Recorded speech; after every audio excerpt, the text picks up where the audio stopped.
Sir আব্বা আবার এরুমি বাথরুমে ঢুকলে আর বাড়াইতে চায় না। তার লাগে আব্বা আবার বাথরুমে ফ্যান ট্যান লাগাইলিস কি যে করে বাথরুমে এটা নিজেও জানে না। স্যার মায় কইতে হইতো না কিন্তু আব্বা যে ভাই হ্যাঁ বাবা বুঝছি অন্তত তোর মারও তো টাকল থাওয়ানোর দরকার।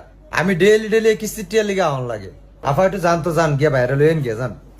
আমাদের 2 মিনিট বলুন আমাদের যা আর কোনোদিন আমার সাথে কিস্তির প্রসঙ্গে কথা বলবেন না এই শাহানারা বেগমের সাথে। ঠিক আছে স্যার। আব্বা যে বাথরুমে থাকে না আম্মাই তো সামনে আল্লাহ কই তারি না কিল্লাই থাকে। আব্বা আছে না ফেলে নুরায় বাথরুম বয়া বয়া। এহে তুই কেমন বুঝছস? আমি একদিন জানালা দিয়ে চাইছি সেদিনই আব্বাই 2 লাখ টাকা আসছে। আগে তো বাথরুমে এসি আসছিল সব ভাঙ্গা তস নস করে লাইছে। এরম জুয়া খেলে তা আগাইব কেমবে?